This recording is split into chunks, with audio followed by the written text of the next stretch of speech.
Y como todos los jueves de Perspectivas, tenemos a la periodista Gabriela Peroso para que nos ponga en contexto del acontecer político internacional. Hola Gaby, bienvenida. ¿Cómo amaneces el día de hoy? Y bueno, ¿qué noticias nos tienes sobre Alex Saab?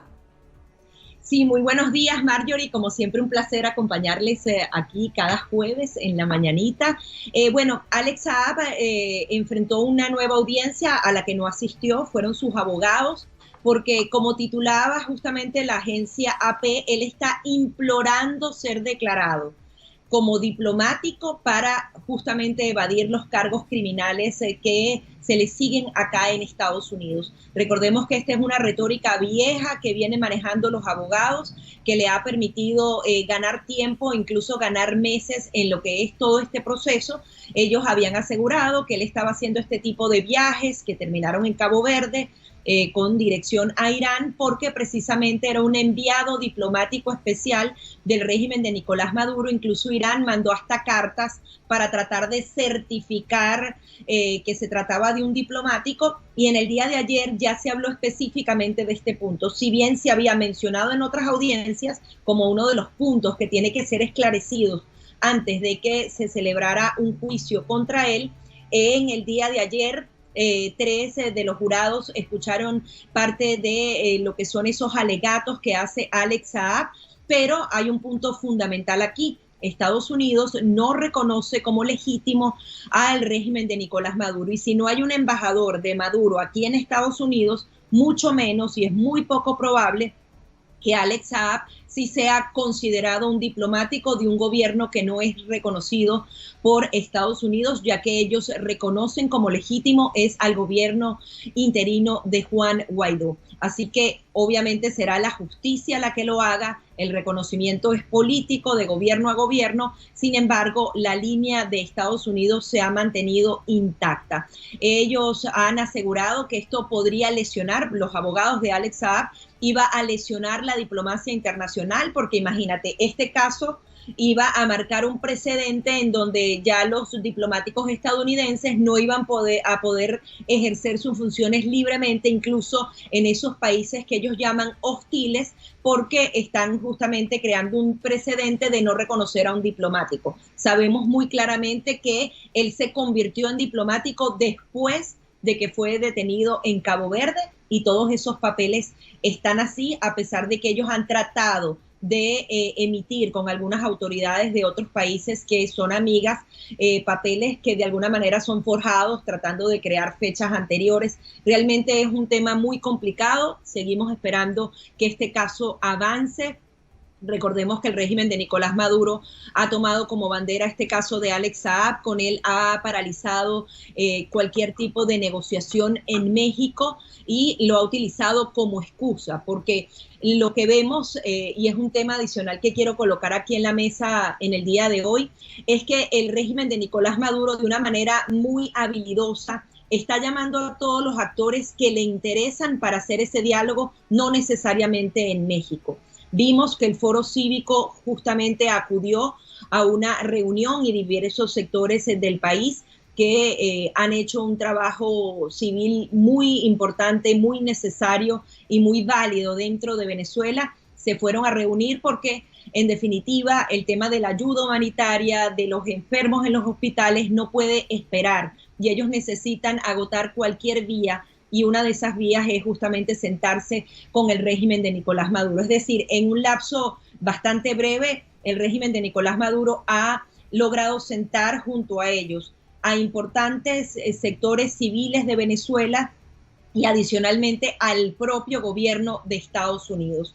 Esto porque me preocupa y me parece muy peligroso. Habíamos logrado algo fundamental que no habíamos logrado en la historia de Estados de todo lo que ha sido esta tragedia con el régimen de Hugo Chávez y luego de Nicolás Maduro. Teníamos un apoyo internacional para esa mesa del diálogo de las naciones más importantes del mundo, justamente velando en México porque se cumplieran esos acuerdos. No se está yendo a México, y no tenemos el respaldo de esas naciones europeas, de Estados Unidos, que pueden ser garantes de que se cumplan algunos acuerdos a futuro. Si nos vamos reuniendo de manera individual, no sé hasta dónde esas garantías van a ser respetadas. Así que será muy complicado a partir de ahora, y Nicolás Maduro sigue obviamente vendiéndose como el hombre que quiere dialogar cuando justamente él fue el que rompió esa mesa de negociación, y una de las estrategias fundamentales aquí es sacar completamente a la política, es sacar al gobierno interino de Juan Guaidó, y esos políticos entonces tienen que también salir al paso a este tipo de estrategias y buscar también la manera de que se respete el espacio fundamental que tienen dentro de la sociedad venezolana. Es un tema difícil, un tema árido, pero de alguna manera algunas cartas y algunas fichas se están moviendo, siempre y cuando el régimen de Nicolás Maduro amenazando esta vez a Fede Cámaras y a Consecomercio de que los pueden llevar a prisión, que los pueden sancionar si no aceptan bolívares las empresas. O sea, siempre hacen el acercamiento con Fede Cámaras y luego siempre está la amenaza. Y por tanto es muy difícil negociar con un régimen que te da la mano y luego te da una cachetada. Y por eso era tan importante todo este acompañamiento internacional que no debemos perder. Sabemos que hay sectores que están desesperados por hablar, pero no deben perder el rumbo de lo que ya veníamos logrando hasta ahora. Gaby, hablando del tema del diálogo, hemos visto en estas últimas semanas ciertos pronunciamientos por parte de la oposición. Por ejemplo, Delsa Solórzano decía que había que medirse. Luego María Corina Machado hablaba de hacer una consulta popular para tener un candidato único por parte de la oposición. ¿Qué opinión te merecen estos últimos comentarios? Pareciera que ya la oposición se está preparando de cara a las elecciones presidenciales del 2024. Bueno, y era lo que decíamos la semana pasada aquí, Marjorie. Tienes que explorar y prepararte para todos los escenarios. Si a nosotros se nos van 6 meses más y no estamos preparados, un año es muy poco. Las elecciones están aquí a la vuelta de la esquina y yo creo que eso es absolutamente válido. La oposición que dijo que iba a ampliar esta base tiene que ampliarla, tiene que escuchar estas voces y tiene que prepararse para diversos escenarios. Uno, el tema de las elecciones, otro, la sociedad civil, la recomposición del Estado de Derecho, el tema de los tribunales. Sabemos que hay críticas fundamentales a la escogencia de esos supuestos miembros del Tribunal Supremo de Justicia que han venido alargando una y otra vez. Dentro de esa discusión, en el marco del encuentro con el Foro Cívico, se hablaba de que también era con miras a la Corte Penal Internacional. Es peligroso que se aporte estando de la mano con Nicolás Maduro, porque recuerden que la intención de ellos es maquillar completamente todos los casos, tratar de mostrarse renovándose para evadir las posibles sanciones que haga la Corte Penal Internacional. Recordemos que la Corte Penal Internacional actúa cuando el país no puede actuar. Y esa es una ficha que todavía le queda a Nicolás Maduro. Si Nicolás Maduro lograra probar que efectivamente de manera interna él puede enjuiciar a esos supuestos responsables de los crímenes, porque para él son supuestos, pero obviamente nosotros los tenemos muy claros, y trata de maquillar la justicia, de que la está renovando, podría demorarse todo el tema en la Corte Penal Internacional. Por tanto, si bien tienes que aportar al proceso, no puedes ayudar al régimen de Nicolás Maduro a que logre ese maquillaje una vez se instale esta oficina de la Corte Penal Internacional. Yo creo que todas esas voces son absolutamente necesarias. La oposición tiene que recomponerse, tiene que abrir espacios y tiene que, no sé, crear grupos de trabajo en cada una de estas disciplinas para estar preparado en por lo menos 5 escenarios distintos. Si no lo hacemos así, como lo hace el régimen de Nicolás Maduro, estaremos en una posición de desventaja peor a la que nos encontramos en este momento.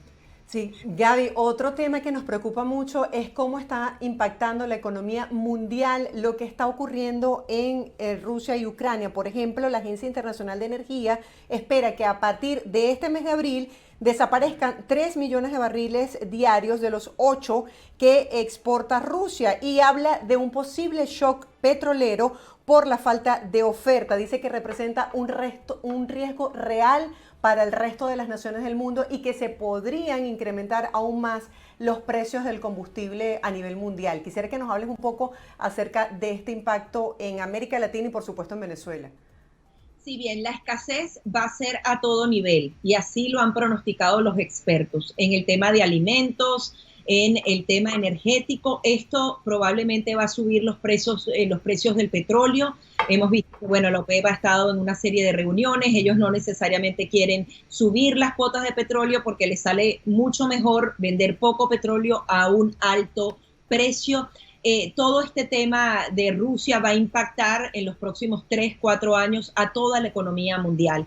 Vemos a Estados Unidos justamente luchando contra esa inflación, tratando entonces de seguir subiendo las tasas de interés, pero con la advertencia de que podemos caer en recesión. Los países europeos con la soga al cuello por el tema energético. Vemos específicamente países como Alemania, que deberían embargar la compra de petróleo y gas a Rusia, porque esto se le traduce en casi 250.000 diario que recibe Vladimir Putin en materia de estas exportaciones, y ese dinero justamente está financiando la guerra. Por un lado está el tema de que nos tenemos que amarrar los pantalones. Creo que hay que hacer como está haciendo Alemania. Ya han reducido un 20% el consumo de energías, cada uno de los ciudadanos aportando y preparándose para tiempos difíciles. Yo creo que todos los gobiernos del mundo deberían hacer lo mismo para que de una manera consolidada y de manera orgánica podamos impedir el golpe que va a dar que estos 3 millones de barriles ya no estén en el mercado y posibles acciones que tome Europa. Hace 2 semanas era impensable hablar de un embargo energético por parte de Europa hacia Rusia. Ahora sí se está pensando seriamente, a pesar de las implicaciones que pueda tener para países como Alemania, porque sencillamente puedes tener todas las sanciones que quieras, puedes impedirle una cantidad y ponerle bloqueos y alcabalas dentro del sistema financiero, pero mientras sigan recibiendo $250.000 diarios porque venden el gas y el petróleo, esto se va a agravar. Sin embargo, hay otra situación. Si Europa acaso deja de comprar energía, ya vemos que India está explorando la posibilidad de comprarla. China también podría comprar esa energía que deje de colocar en el mercado europeo Rusia. Entonces, por un lado sería la escasez y por otro, ellos siempre consiguiendo los recursos a unos descuentos increíbles, como lo ha vivido Venezuela también, pero siempre posicionando esta energía. Es una situación muy compleja en donde adicionalmente veíamos que el Pentágono ha asegurado que se va a tratar de un conflicto que se alargará en el tiempo, también lo anunciaba la OTAN, y es por eso que por primera vez también están estudiando la posibilidad de enviar armamento pesado a Ucrania. Antes eran puros equipos de defensa, antimisiles, antitanques, pero ahora sí se están pensando la posibilidad seria de enviar armamento para atacar a las tropas rusas ante las atroces imágenes que hemos visto en los últimos días de poblaciones arrasadas, y no solamente civiles que mueren en bombardeos, sino civiles que fueron ejecutados con armas de fuego, con un tiro en la cabeza, que fueron amarrados.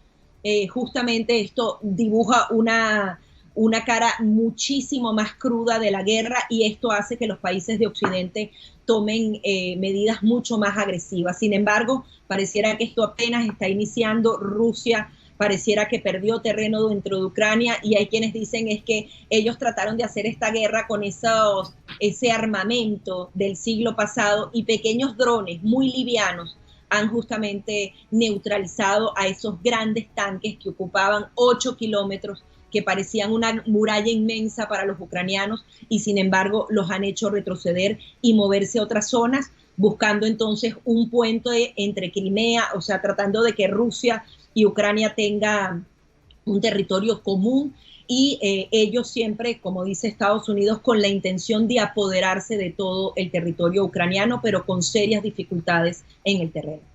Sí, de hecho, Polonia y Eslovaquia habían dicho que ellos disponían de misiles y de tanques, pero que estaban esperando la aprobación de la OTAN porque temen represalias por parte de Rusia. Entonces es un tema bastante fuerte. El presidente Zelensky está solicitando más apoyo más allá de las sanciones, pero hay países que no se arriesgan porque piensan que esto pueda dar pie a agresiones mucho más directas por parte de Rusia a estos países que le brinden apoyo a Ucrania. Un tema bastante complejo. Sí, y Gaby, una línea roja, y es la diferencia entre esos misiles y el tema de aviones. O sea, lo que no quieren es que haya un enfrentamiento directo OTAN-Rusia, y por tanto este tipo de misiles también es un punto muy delicado, así como el tema de los aviones.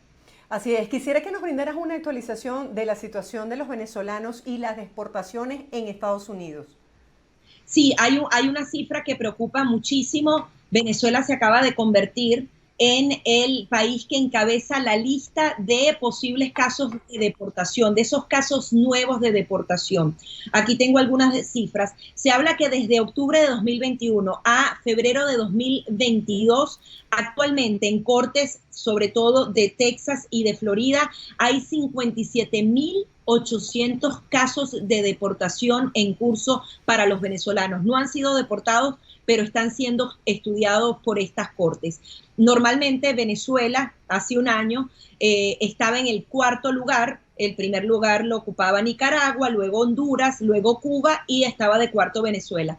Pues ahora ocupamos el primer lugar en este tipo de casos. Recordemos que son cientos los venezolanos que están llegando diariamente a través de la frontera sur de manera ilegal a Estados Unidos y luego justamente son albergados por las autoridades estadounidenses, y cabe decir que nos los han dicho varios testimonios, los venezolanos tienen un tratamiento especial justamente porque las autoridades venezolanas saben lo que sucede en Venezuela. Sin embargo, los venezolanos tienen que tener muy presentes que la entrada a Estados Unidos o pasar ese paso entre México y Estados Unidos no necesariamente les da garantías. Estamos hablando de casi 60.000 venezolanos que están en proceso de deportación y eso lo tenemos que tener muy presentes. Ahora entra un nuevo elemento acá y es que el próximo 23 de mayo será levantada esa medida, el llamado Título 42, que fue impuesto por el gobierno de Donald Trump, que bajo la excusa del tema sanitario, el tema del coronavirus, podía hacer algunas deportaciones express o le permitía a los funcionarios estadounidenses dejar entrar o no a algunos ciudadanos, en particular, por ejemplo, hombres solteros, eran menos probable de que pudieran ingresar por la frontera sur. Hay muchísima preocupación porque se dice que esto va a traer una ola migratoria aún más fuerte que la que hemos vivido. Y adicionalmente, la administración de Joe Biden está aplicando también una serie de reformas en donde se le podrían dar algunos poderes extra a algunos fiscales o a funcionarios de migración para que ellos hagan las funciones de jueces para estudiar estos casos de asilo, de deportación. Por tanto, ellos van a tratar de agilizar el tema de la frontera, pero el número se puede duplicar, triplicar. Realmente las cifras preocupan mucho, sobre todo a los gobernadores de estos estados fronterizos que han incluso amenazado diciendo, bueno, cada vez que me lleguen los migrantes, los voy a mandar directamente a Washington, D.C. para que tú atiendas esta situación. La situación está muy tensa en la frontera entre Estados Unidos y México. Sí, ya Natalie Salas Boitero, por ejemplo, nos reportaba que hay otro nuevo problema que es la asistencia a los refugiados ucranianos. Más de 1.700 habían llegado y estaban allí en Tijuana. Entonces, bueno, es otro tema que atender por parte del gobierno estadounidense. Y quisiera que nos hablaras acerca de si conoces algo sobre esta posibilidad de la extensión del TPS que se está solicitando. ¿Hay la disposición? ¿Crees que pueda ser aprobada esta extensión?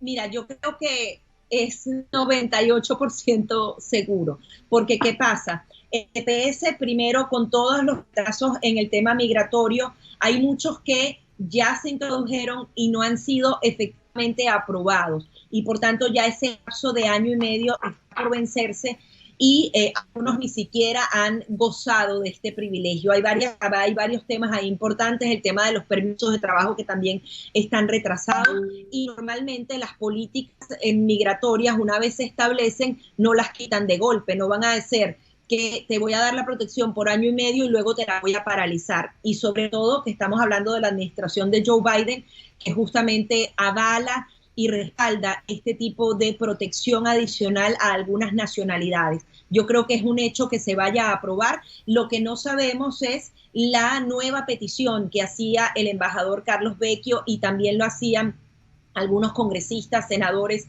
republicanos y demócratas, de que el TPS no solamente se haga en la fecha específica en la que se creó, sino que adicionalmente entre un grupo de venezolanos que entraron posteriormente a Estados Unidos. Eso ya es un poco más complicado.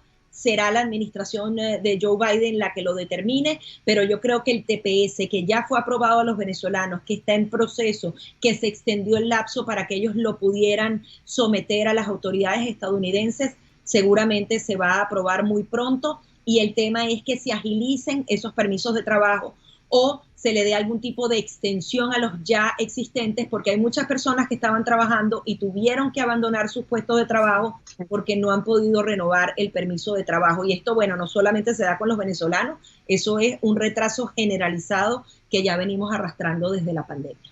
Así es. Y tú sabes que con respecto al tema de Ucrania, siempre hablábamos tú y yo sobre la posición que iba a tomar China. Esta semana ya China habló abiertamente a favor de la posición de Rusia con respecto a toda la condena internacional que ha traído los ataques en Bucha contra civiles, contra personas inocentes, y defendía de cierta manera. Entonces ahí vemos ya que China abiertamente pues apoya a Putin, y esto pudiese incidir de una manera notoria en este proceso, ¿no?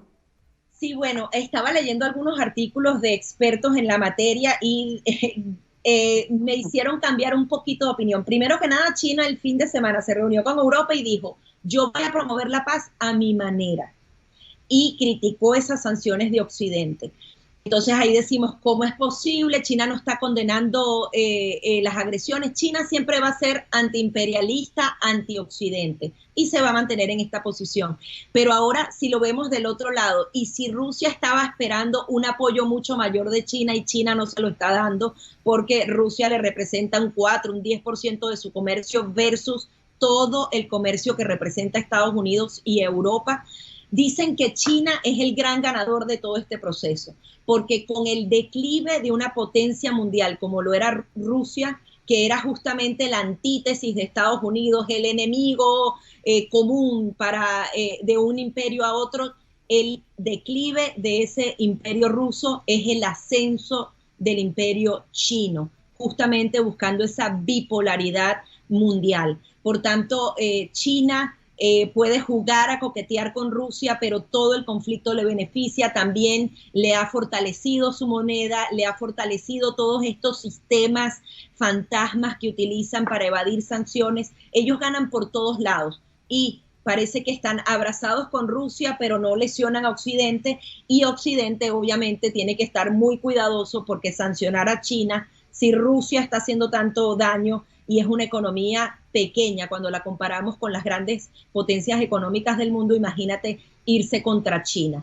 Así que es muy complejo el tema de China, y ellos al final lo que quieren es ese posicionamiento mundial, ese reconocimiento mundial, porque recordemos que una de las grandes metas que tiene China es incluso destronar a Estados Unidos. Eso tardará un tiempo, pero este conflicto de Rusia, que además convierte a Rusia en un paria internacional, yo creo que va a ser un imperio en descenso, en declive, le da muchas ganancias a China, así que hay que verlo muy de cerca.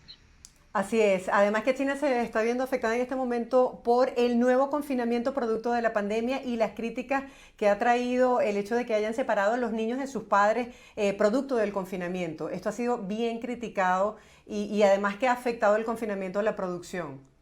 Sí, han dicho que en las últimas horas levantaron esa prohibición porque era una cosa inhumana y además inmanejable dentro de China. China ha tenido que confinar a toda su población. Ellos han tenido una política de COVID-0 que creo que no ha contribuido con esa inmunidad de rebaño que decían los expertos, que es un poco el fenómeno que empieza a aparecer en Europa y en Estados Unidos. No sabemos si su vacuna era realmente efectiva, porque si hay tanta preocupación, el tema de la calidad de las vacunas entra en juego en todo este tema, y China obviamente ha tenido que cerrar todos esos temas productivos, algo que ha contribuido con los precios del petróleo, porque ellos han tenido menos demanda. Entonces esa oferta que se ha disminuido no la está comprando China. Es que parece un ajedrez y un rompecabezas demasiado complejo, pero China al final se irá recuperando de este tema del COVID, pero irá también recuperando ese terreno, volviendo a activar su ruta de la seda, que quiere justamente atravesar por toda Latinoamérica para seguir convirtiéndose en la potencia comercial más importante de todo el mundo. Así es un entramado de intereses. Gracias, Gaby, por acompañarnos el día de hoy y por presentarnos tu análisis tan interesante con esa posición de periodista que siempre nos hace entender y digerir todos estos temas tan complejos. Como siempre, un placer estar aquí. Era Gabriela Peroso, reconocida periodista venezolana, quien forma parte del equipo de BPI TV, poniendo en perspectivas temas que son noticia en Venezuela, Latinoamérica y el resto del mundo.